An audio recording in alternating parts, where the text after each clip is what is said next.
Σήμερα είμαι εδώ με έναν άνθρωπο που γνωριζόμαστε κοντά στα 20 χρόνια. Μου έχει προσφέρει μαθήματα ζωής, βοηθώντας τον κάποιες φορές στα χωράφια του, άλλες φορές παίζοντας μουσική.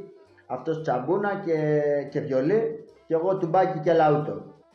Μου έχει μάθει την αγνή παύλα απλή ζωή και έτσι σήμερα εδώ με τον Ιωσήφ Πρίντεζη και με παρατσούκλι γροθιάς. Είναι ένας άνθρωπος φωτεινός, πρόθυμος να παραδώσει αφιλοκερδώς όποια γνώση έχει κατακτήσει, χωρίς διακρίσεις και χωρίς περιορισμούς. Χωρίς να έχει τελειώσει το σχολείο, η παιδεία που έχει έμφυτη είναι πρότυπο προς μίμηση. Λοιπόν, ναι, ευχαριστώ αρχικά πολύ που κάνουμε αυτή τη κουβέντα, αυτή τη συνέντευξη. Και θα ήθελα να ξεκινήσουμε λέγοντάς μας πού γεννήθηκες και ημερομηνία γέννησης. Γεννήθηκα στην 1η του Γενάρη του 1946. Μάλιστα. Ήταν η μέρα πρωτοχρονιάς μάλιστα, και όταν γεννήθηκα τη μέρα της πρωτοχρονιάς το απόγευμα, λέει η μάνα μου, ήταν σε ένα γλέντι που είχαν πάει να κάνουν γλέντι τα κάλαντα, να πούμε τον Αϊβασί και να χορέψουμε ζαβούνες. Και λέει στον πατέρα μου, Αντώνη πάμε και θα γεννήσω. Και φεύγουμε και πάμε πιο πάνω, ήταν το σπίτι και μέχρι να πάει ο πατέρας μου να φέρει ας πούμε τη μαμή που ήταν λίγο πιο πάνω, κέρα Μαρία, εγώ βγήκα. Αλλά από την ώρα που βγήκα μέχρι αργά τη νύχτα να κλαίω συνέχεια. Πότε μεσημέρι βγήκες? Αυτό γεννήθηκα την ημέρα της φωτογραφίας το απόγευμα. Το απόγευμα, ναι. Και όλη νύχτα αυτά που βγήκαμε, όλη νύχτα τα ξημερώματα έκλαιγα συνέχεια.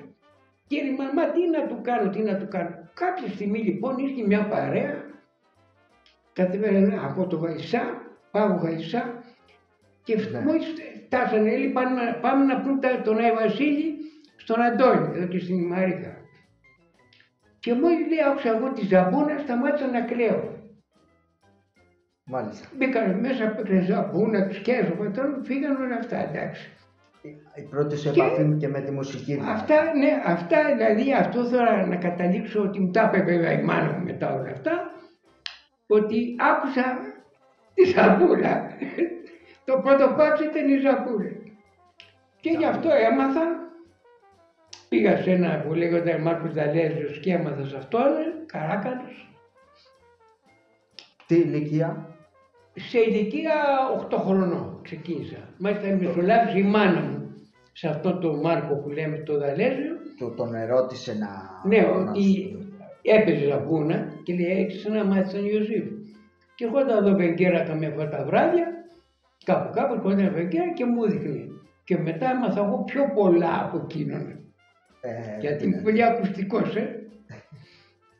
Και έτσι σιγά σιγά, όπου κάναμε παρέες την πρωτοχρονιά, τα χειροσφάλια πρώτα, μετά την πρωτοχρονιά, τις απόκριες και ήμουνα πάντα μου φωνάζανε για να παίξω ζαμπούνα και να χόρεψω.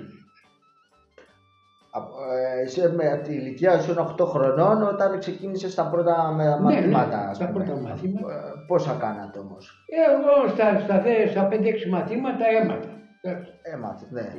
Ποιο ήταν το πρώτο που μάθες? Το πρώτο τραγούδι ήταν Κάτω στο γυαλό. Κάτω στο γυαλό, Κάτω στο περιγιάρι.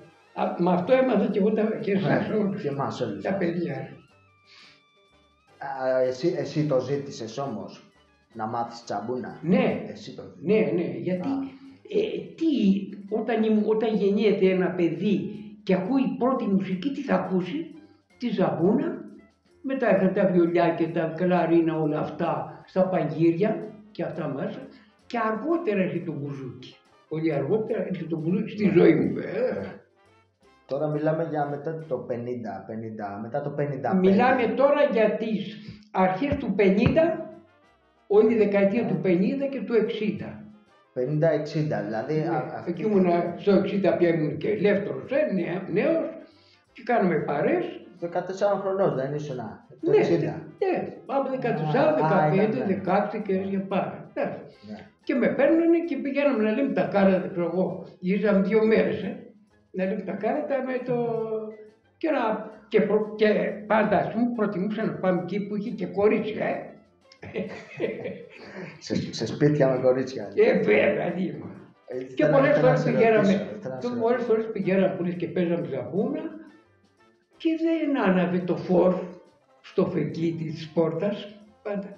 Και λέμε, ρε παιδιά, δεν είναι εδώ, πάμε να φύγουμε.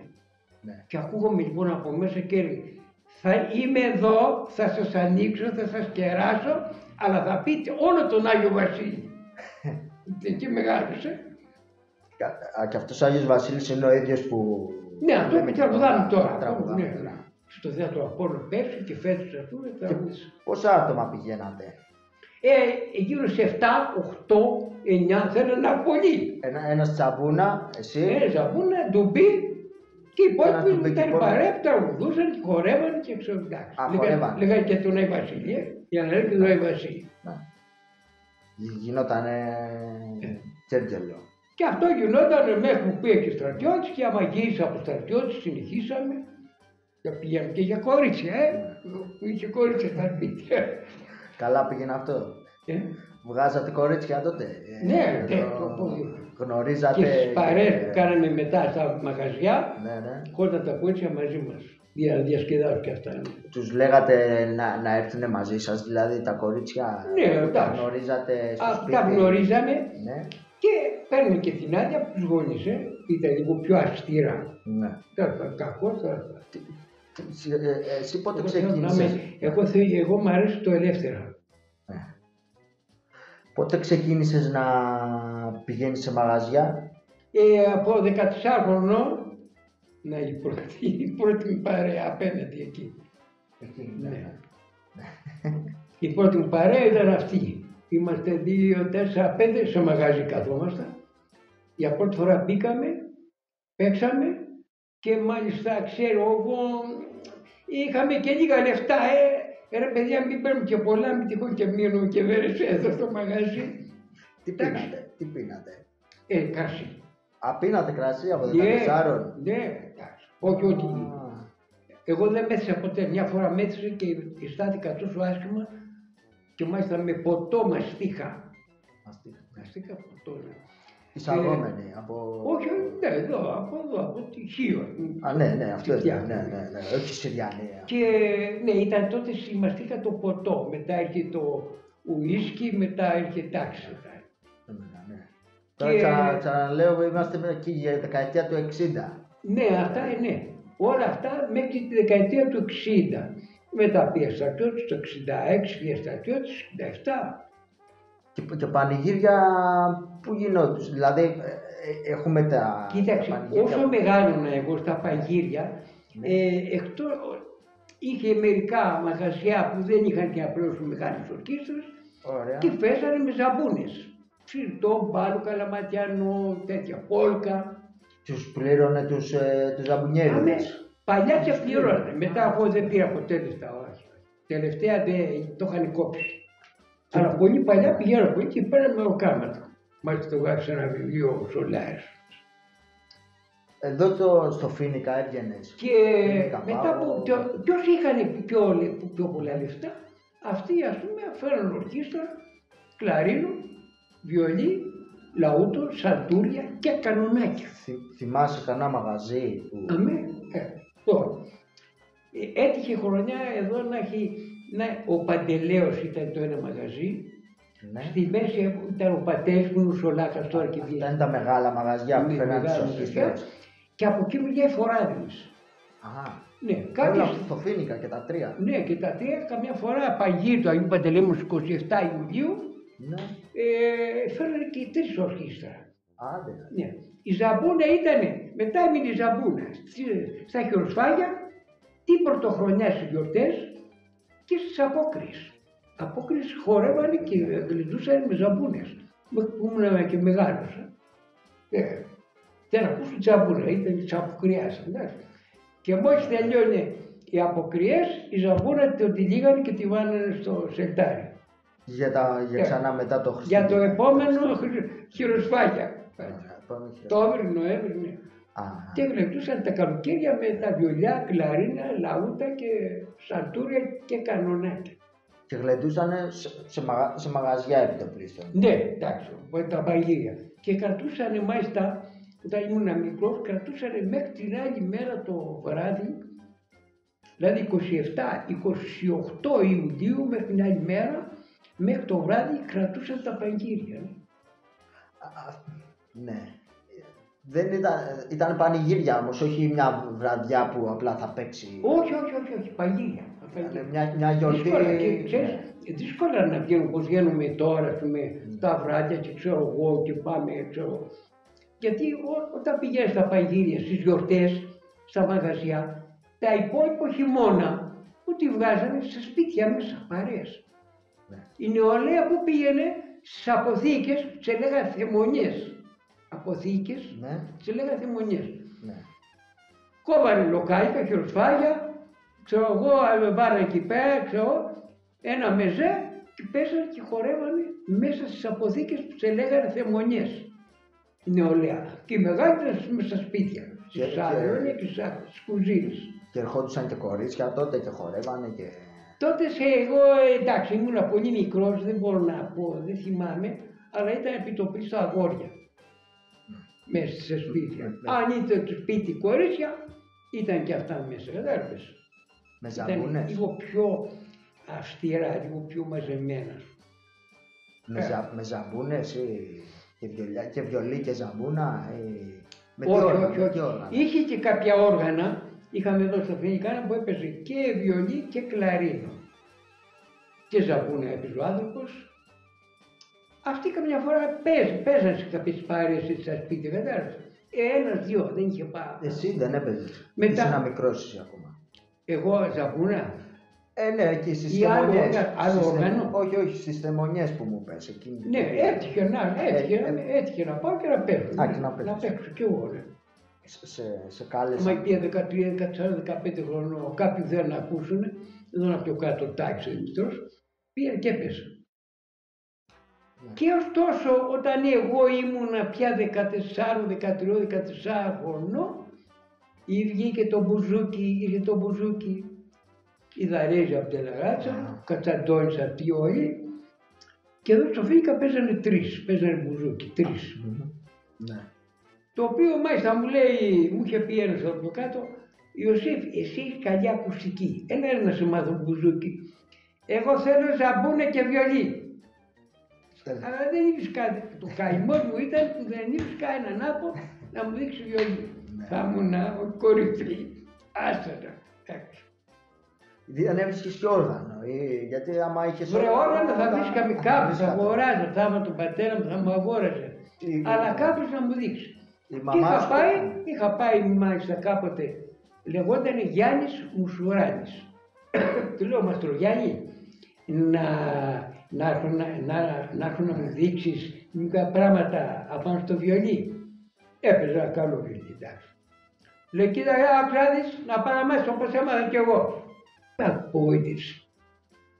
Και αυτός ήταν με τον Αποστόλα, όταν είμαστε πια ελεύθεροι και μετά από το στρατιωτικό, που κάνανε εμείς στα σπίτια, τους παίρνανε. Ο Αποστόλας έπαιζε μπουζούκι, ο Μουσουράνης έπαιζε βιολί και η κόρη του Αποστόλα, η Φλόρα, νομίζω τη λέγανε, αυτή έπαιζε αρκοντεόν. Έκανε μια ωραία ορχήστρα και στα παγύρια και στο... Λοιπόν, στα παγύρια που λες μετά τα όργανα όλα αυτά, χωρίς ησυχία και μικρόφωνα. Πρέπει να δώσεις λεφτά για να χορέψεις. Πρέπει να δώσεις λεφτά για να χορέψεις. Ναι, και να πάρεις νούμερο, να πάρεις με τη σειρά να χορέψεις. Ναι.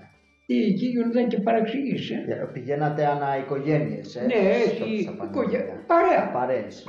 Αν είχαν πω παρέα, και εκεί χορεύανε ταργό και βάς. Κάτι που έχει μείνει, έχει ξεχαστεί. Γι' αυτό λέει μάλιστα είχε μεταφερθεί και στην Ικαρία και στη Χίο. Αυτό μετά το στρατιωτικό σου τώρα, έτσι. Μετά το στρατιωτικό σου τώρα μου μιλάς. Ναι, και πριν το στρατιωτικό, χορεύανε με τα όργανα, χορεύανε σύρτο, μπάλου, καλαμάτια, νους, όλα αυτά, αλλά χορεύανε Βάλς. Πώς είπαμε, το ταγκό, βάς και φόξ αγγλέ. Το θυμάσαι, το έχεις ακούσει. Το Fox Anglais τι είναι, σαν... Ήταν χώρα με ζευγάρι. Είναι ζευγάρι. Ναι. Σαν την πόλκα. Εγώ το βάζω, ναι. Και με χόρευα και όπως και την πόλκα ακριβώς. Κάπως έτσι τα... Κάτι που δεν το περάσαμε γάμο. Εντάξει. Εντάξει. Εγώ θέλω να ρωτήσω τώρα, εδώ πέρα είναι το πατρικό σου, ας πούμε. Το πατρικό μας ήταν πιο πάνω. Πού είναι ο φούρνος του Βουντάρου, Ναι. δίπλα, δεν έχει ένα. Εντάξει. Το υπάρχει τώρα. Ακούγαν οι γονείς σου μουσική τότε στο σπίτι? Η μάνα μου τραγουδούσε. Τραγουδούσε. Είχε ωραία φωνή και τραγουδούσε. Τι Ο τραγουδούσε? πατέρας. Τα τραγούδια τότε, αποκριάτικα. Ξέρεις, μπροστά ένας και λέει και απαντάνε οι υπόλοιποι τα αποκριάτικα.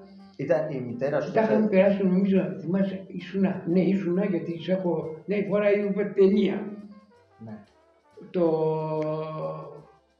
Πώς τον έλεγανε μωρέ. Το τόπος και το τραγούδι. Μπράβο, ο τόπος και το τραγούδι. Που είχε έρθει από την ΕΡΤ 3, Ναι. Θεσσαλονίκη και πήρε. Και ήσουν μέσα κι εσύ. Τι ωραία ταινία. Την είδα από τις γυναίκες. Την έχω, ναι. Να την ελέγχω. Πολύ ωραία. Και στα Ιντερνέτια. Και φορεύατε να μην πετιώσαστε να... Τα κορίτσια όλα αυτά. Πολύ ωραία. Ναι, από αυτές συγκινήθηκα. Και ψάχνω τώρα και βρίσκω τέτοιο. Όπως κάναμε αν ήσουν και την πρωτοχρονιά το τραπέζι, πώς το λέγανε, το τραπέζι της σάλας. Τι βάσανε απάνω. Ήταν ακριβώς. Ήμουνα μια φορά σε ένα γάμο που σου κάναμε, πώς ήταν ο Συριανός ο γάμος. Όχι, ο γάμος ήταν ναι. Έχω και αυτό θα το δω καμιά μέρα. Και αυτό ήταν πολύ ωραίο. Πολύ επιτυχημένο. Άρα η μητέρα σου τραγουδούσε και ήταν από τις που τραγουδούσε πρώτη και απαντούσαν οι υπόλοιποι, ας πούμε. Ναι, και τα τραγούδια της Ζαμπούνας. Είχε δυνατή φωνή. Όχι όλοι μαζί, αλλά είχε ωραία. Ναι, ψηλή, ωραία φωνή. Όπως βλέπω, όπως τραγουδάω τώρα. Ναι. Ψηλά που τραγουδάω, έτσι τραγουδούσα. Ναι. Είχε ωραία φωνή. Και την εφωνάζανε, αλλά από μουσική ακουστικά τσ' άρεσε. Ακουστικά. Ο πατέρας μου δεν ήταν τόσο. Και γενικά τόσο. Και βάζατε εδώ πέρα μουσική στο σπίτι? Ναι. Βινίλια, ας πούμε. Ναι. Καμιά φορά παίζανε χαρτιά ο μάνα μου πατέρα, Ναι. εγώ μικρός, Ναι. όταν έφυγε ο Μάρκος, έπαιζε εγώ Ζαμπούνα. Και τους άρεσε που ακούνε τη Ζαμπούνα. Τους έπαιζες? Ναι, έπαιζε εγώ έτσι. Ήμουν παραδίπλα και έπαιζε Ζαμπούνα. Και εκεί παίζανε τάβι, τι παίζανε, τάβι. Χαρτιά. Τουμπάκι ποιος έπαιζε ή μόνο τσαμπούνα? Όχι, δεν έπαιζα μόνο με Ζαμπούνα, ναι. Διπλή τσαμπούνα. Ναι, διπλή, είχα μια Μονοζάμπινο. μικρούλα μικρή, η οποία χάθηκε ρε. Όχι, επειδή έχει δώσει καράκαρος και του έδωσε άφησα. Ένα μικρό ζαμπουνάκι όπως μου πήρα του Μαργαρδίνη. Το έδειξα. Το έδειξες, ναι. Ένα τέτοιο. Του γιο Σφαγιού. Λίγο σφακιού. Όχι, Του Νάνου. ναι, του γιο Σφαγιού. Ο Νάνου. Ναι, και εσύ τα μόνα μαθήματα μουσικής που έκανες τότε ήταν ζαμπούνα. Ωραία. Ναι, εντάξει, τα άμαθα. Μες στο σύλλογο, με το θέμα ζαμπούνας, φέραμε από την Άδρο, ας πούμε, το άνθρωπο και μάθαμε βιολί και λαούτο. Εντάξει. Βιολί και λαούτο και έμαθες εσύ βιολί τότε λιγάκι. Και εκεί έμαθα βιολί εγώ. Θύμισε μου πόσο χρόνο ξεκίνησες, 55 βιολί? Εκεί είναι 55. Εκεί έπιασα βιολί στα χέρια μου. Και πάλι καλά. Μου λέει Μπάγορες. Τόσο χρόνο που εσύ παίζεις αυτό το βιολί που το πιο δύσκολο. Δύσκολο. Σας αρέσει να παίζεις... Να έχεις το Γιωργάκη, ο έχω τσιγυριού την φορά. Μου λέει, μου είπαν ότι παίζει καλό βιολί και θέλω να σε ακούσω. Συνολικά τη φανερωμένη. Λέω, έλα την Κυριακή. Λέει, ναι, θα είμαι Κυριακή, γιατί Κυριακή έκατσε κάνα 2,5 ώρες. Έπαιζα συνέχεια βιολί, μου λέει, δεν το περίμενα. Μάλιστα μου είχε πει ότι κάτσε να το πω λέει και στη Μαρία την Μπουμπίλη που αυτή παίζει λαούτο. Ενώ την είδα την κοπέλα πάνω τη φανερωμένη και ωραία φωνή έχει. Τραγουδάει νησιώτικο και παίζει και ωραία. Ναι, η Μαρία, ναι. Και αυτή ρε η Νινά παίξανε νησιώτικο τραγούδι και έγινε ο χαμός. Χορό. Η πίστα ηχόταν μέσα στις καρέλες που είμαστε εμείς. Πίστα, φράκα. Του λέω του άκου θυμάσαι που το είπα. Μην παίζετε όλα τα ίδια. Παίξτε νησιώτικα παίξτε γνωστό, ας δημοτικά, πούμε. παίξτε όλα. Ναι, αυτό. Εντάξει. Στο άλλο θέμα. Λοιπόν, και εσύ Ιωσήφ, ποιο είναι το βασικό σου επάγγελμα? Λοιπόν, εμένα ήταν από την αρχή το βασικό μου επάγγελμα ήταν αγρότης. Ο αγρότης, ναι. Μ' άρεσε αγρότης. Όταν έφτασα γύρω στα 45, τότε ήταν το κάτω το νεόριο στα καλά του. Χόρμος μέσα στα 2.000 κόρπη. Ναι. Μου λέει ο πατέρας μου, θες να πας στο νεόριο? Ο τάδε μου είπε, άμα θες να σου βάλει μέσα. Ναι. Λέω, εγώ δεν θα πάω, εγώ θέλω να μείνω εδώ. Εσύ θες να πας? Και έφυγε εκείνος και πήγε. Πήγε. Και έκατσα εγώ έξω και έφτιαξα θερμοκήπια. Καγεγούσα μέχρι που πήρα τη σύνταξη. Ωραία, δεν ήσουν επαγγελματίας μουσικός, αλλά σ' άρεσε να παίζεις πολύ. Και Ναι. για ποιους σου άρεσε να παίζεις πιο Για την παρέα. Για την παρέα. Την παρέα, τους φίλους, τους γνωστούς, τα παιδιά, άμα τους αρέσανε, όπως εσείς. Όπως εμάς που μας έμαθες. Ναι, Και κάναμε διάφορες εκδηλώσεις, γυρίσαμε όλα τα νησιά. Πήγαμε μέχρι τις Βρυξέλλες, στο Στρασβούργο και στη Μαρσέη, στη Μαρσαλία. Μασαλία, μπράβο, που έχει σχέση και με εδώ Ελλάδα, λιμάνι. Είναι πολύ μεγάλο κοντά, λιμάνι. ναι. Θα ήθελες όμως, άμα έπαιζες βιολί, θα ήθελες να είσαι επαγγελματίας μουσικός? Να σου Ή πω, όχι, ή όχι. όχι και τόσο, Όχι και τόσο. όσο Ναι. να παίζω στην παρέα σου. Ναι. Γιατί έχω ακούσει αυτόν τον Δαλέζο που έπαιζε βιολί και δηλαδή στο τέλος, πώς να το πω, δεν ήταν ευχαριστημένος. Ναι. Μας βρίζανε, δεν μας δίνανε λεφτά, μας κοροϊδεύανε. Πολλά, ας πούμε, λέει. Οπότε έχω διαβάσει, ας πούμε. Παραφέρω. Δύσκολη το επάγγελμα του μουσικού. Είναι Ναι. και νύχτα, άμα παίζεις. Να σου πω κάτι, είναι και φτωχό. Ναι. Είχα πάει κάτι ξύλα απάνω του γιώργου, του πατέρα του. Του Ζερβού. Ναι. Ναι. Λέει ρε, πας ξύλα ρε γάμο. Λέω έλα θα σου μια παρέντη σου κάνω δώρο. Μου θα πλώσει το φορτηγό, θα στο φέρω εγώ απάνω. Ναι. Και πήγαμε εκεί. Πιάσαμε τη συζήτηση, του λέω ρε εσύ, θα κατέβει ο ακριβώς τίποτα. Λέω ρε, πού να κατέβει. Αν πάει και παίρνει ένα 50 νύχτα. Θέλει 100 να κατέβει και να ανέβει και κανένα έξω, πάει κάτω σαν. Πώς θα έρθει. Ναι. Λέω, εγώ τα είχα πει στα παιδιά ότι παράλληλα μάθετε και κάτι άλλο. Μην πάτε μόνο εκεί. Το Γιωργάκι. Και στο λαό. Αχ, λέει τι ωραίο θα ήθελα να το πάρω. Λέω, Γιωργάκι μου, αυτά είναι τα λεφτά. Εγώ θα τα αφήσω λίγο, δεν θα πάρω το τηλέφωνο, θα τα αφήσω λίγο και άμα καταλαβαίνεις ότι μαζεύεις κανένα εμφυλιάκο, φέρτε το πάρει. Όσο το πήρα, το δίνω. Τελικά δεν απάντησε, τον έχω δει 2-3 φορές, ούτε του κόλλησα τίποτα. Ήταν το πάρει ο Γιάννης από το Γαϊσά. Το είχα πει. Ναι. Και μόλις επέζει το καλοκαίρι από την Ολλανδία, του λέω τι έγινε, Γιάννη το πάρει.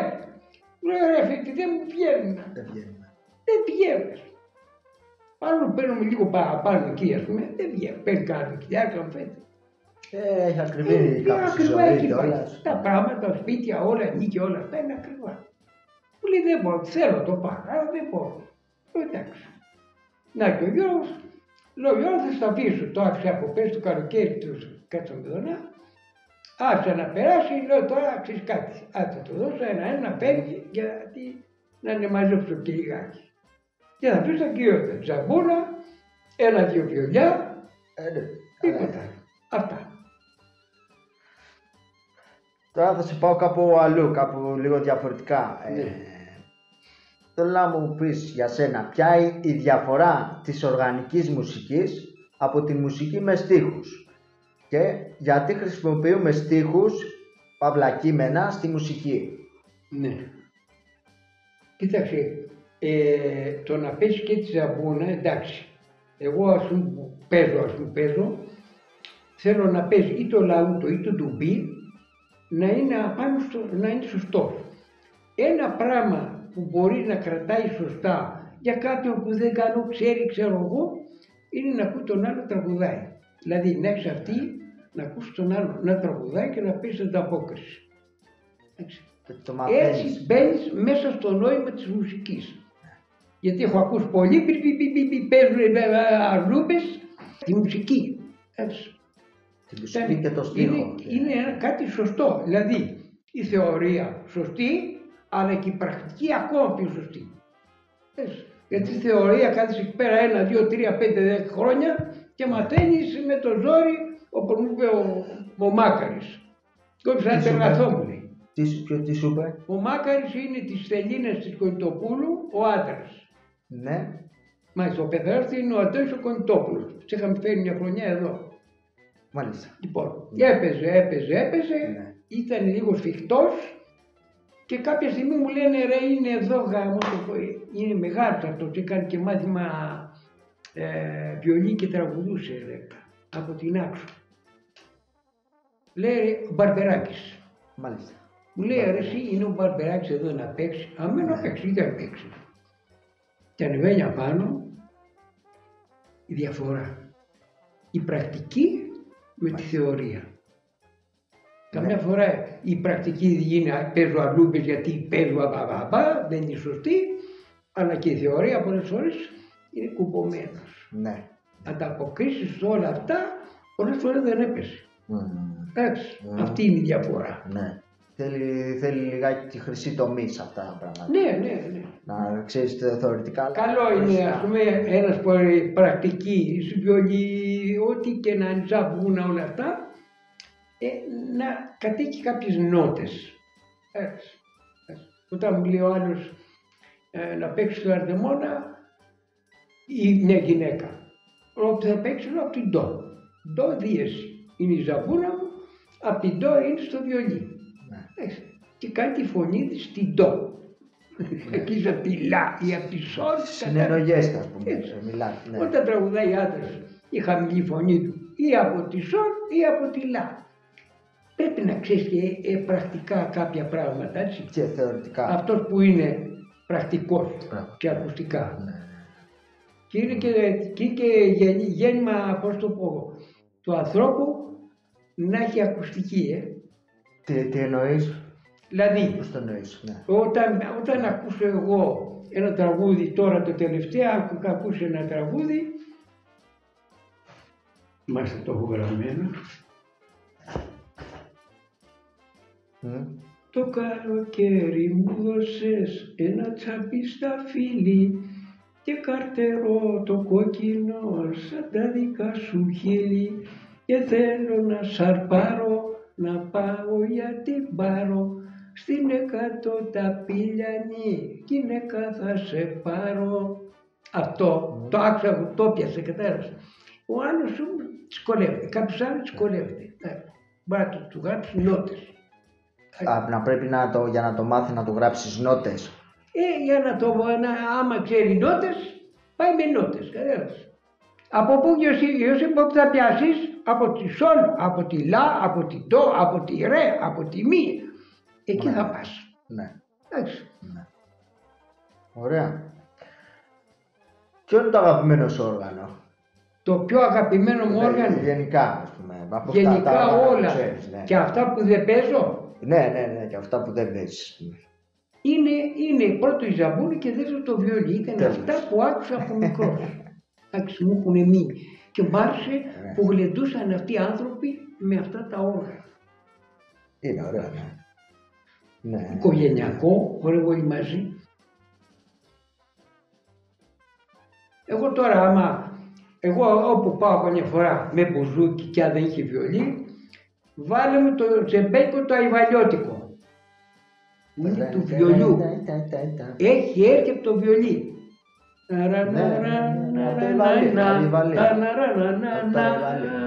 Πάνε τα πόδια μόνα τους. Τώρα κάτι, το νησιώτικο τραγούδι, από όσο έχω διαβάσει λίγο κάποια πράγματα, είναι σχετικά καινούριο είδος. Δηλαδή έχει αναπτυχθεί από το 60 και μετά, αυτό εννοώ. Ναι, το 60 και πιο γρήγορα, όχι, πιο γρήγορα. Αυτό τώρα στον Αρτεμόνα το έχει τραγουδήσει, το έχει βγάλει ένας καλόγερος από την Αμοργό. Αχα. Μάλιστα. Είχε βγάλει τους στίχους και το σκοπό. Δηλαδή έχει μέσα και βυζαντινή μουσική. Όλα αυτά, κατάλαβες. Ναι. Οι Αμανέδες έχουν μουσική, βυζαντινή μουσική, κατάλαβες. Όπως ψέλει ο Βαβά, το ίδιο ή και ο Αμάνες που λέει, κατάλαβες. Ναι. Προέρχονται από εκεί. Αυτά που σου λέω εγώ, τάγκο, βάζ, φόξ, αγγλέ, έρχονται από Ευρώπη. Ευρωπαϊκά τα λένε. Αλλά επί το πίσω εδώ είναι ανατολίτικα, είναι από τη βυζαντινή μουσική. Η οποία εδώ πέρα, παραδείγματος χάρη, έχει ένα με το σουράνι οι Σερφιώτες. Με το τερχαντηράκι μου, όχι. Ένα τερχαντηράκι βορειά το ξόριξε και μια μοναχό κόρη το κληρονόμησε. Λιγαριάλι. Πάμε στην Κύθνο. Ναι. Στον Άγιο Κωνσταντίνο, εδώ παίζω και μιτζαμπούρε. Στον Άγιο Κωνσταντίνο θα χτίσω κατοικιά, να βλέπω την κανάλα,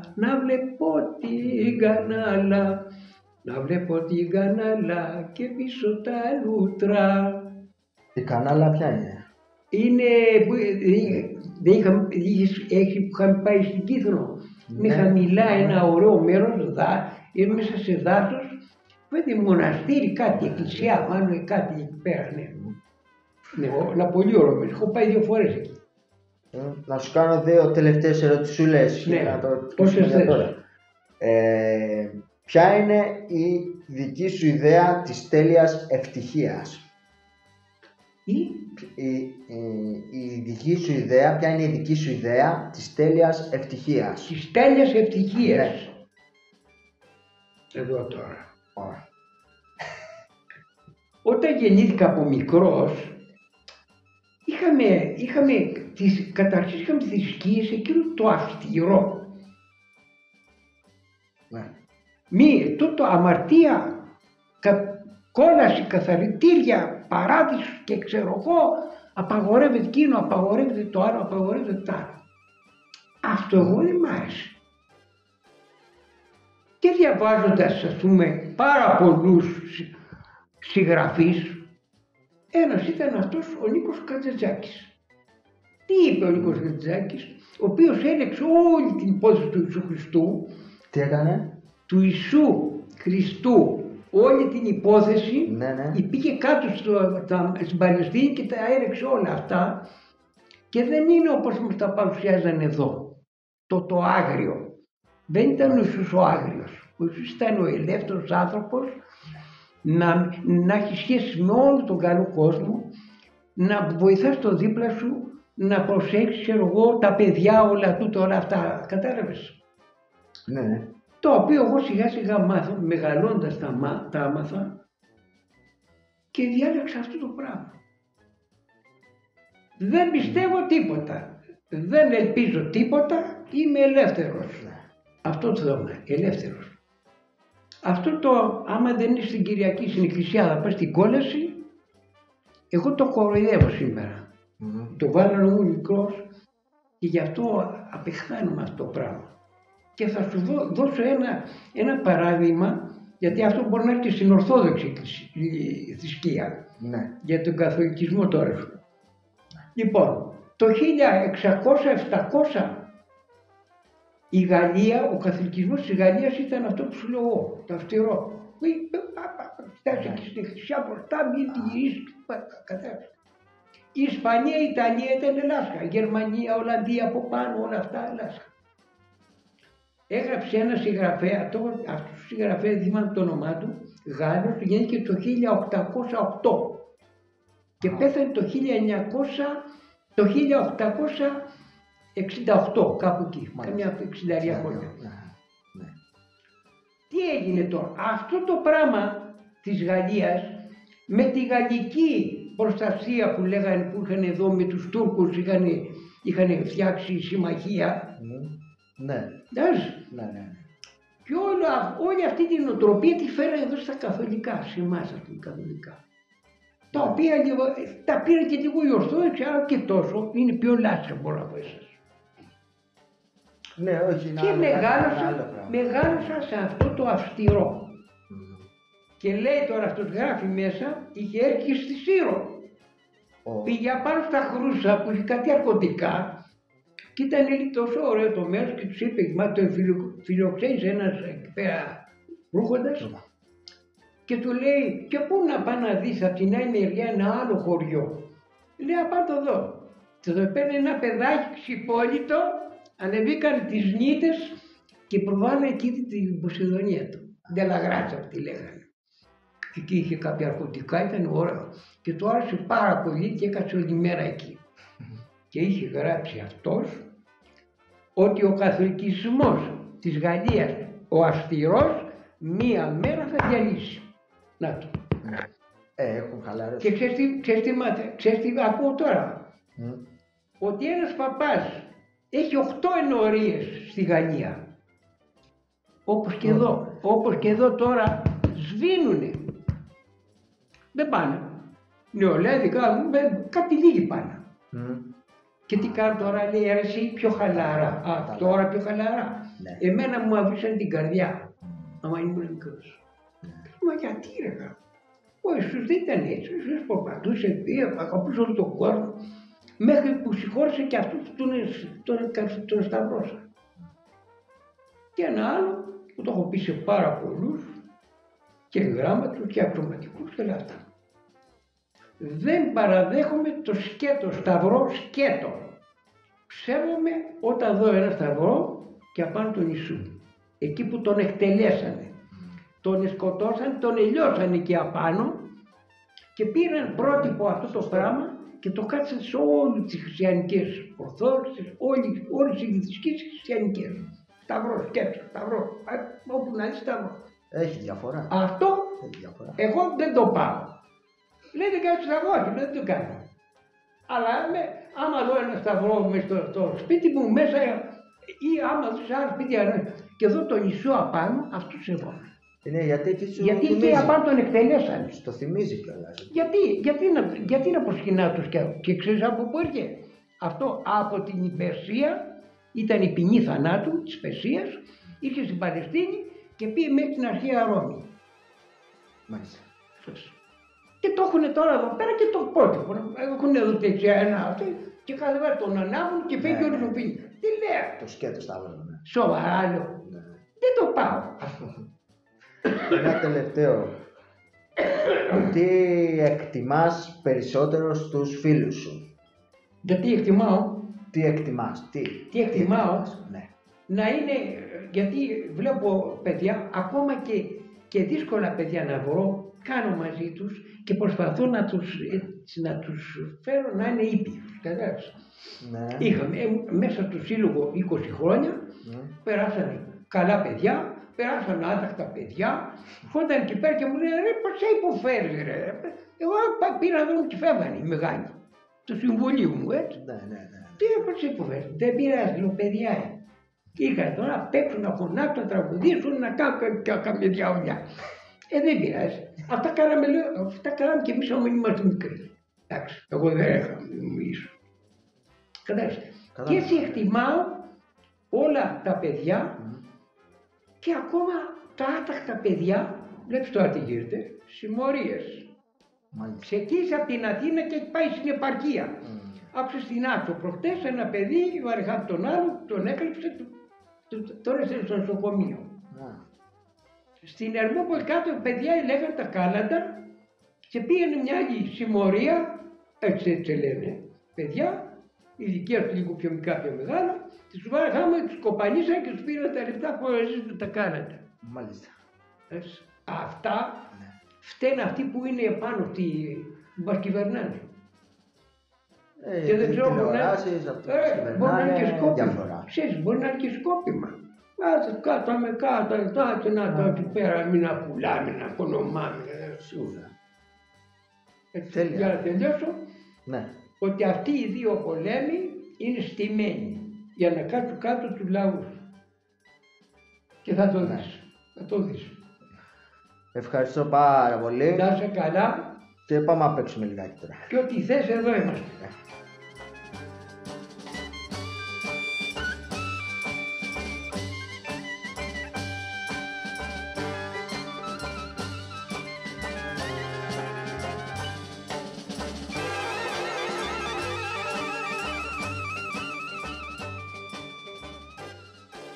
Και λέω, ρε παιδιά, θυμάμαι μικρός που είχα πάει να κάνουμε κατήχηση και είχα μια καλογρία και λέει σε ένα ξαδερφό μου δίπλα εδώ, τον Γιώργο, τον ξέρω τώρα. Γιώργο, πες τη χαίρε Μαρία. Και αρχίζει ο Γιώργος. Χαίρε Μαρία και χαρτζηλικωμένη. Χαρτζηλικωμένη, πάμε. Πάει στην εκκλησία. Πάει στην εκκλησία. Ξαναπες το. Αυτό του έχει κολλήσει βελόν. Αντρέα και χαριτωμένη, χαρτζηλικωμένη. Η άλλη τη λέει τα χάμπελ. Ρε πες το διάτο θυμάσαι, λέει. Ξαναπες το. Χαίρε Μαρία και χαρτζηλικωμένη. Όλους τους τα λεφτά,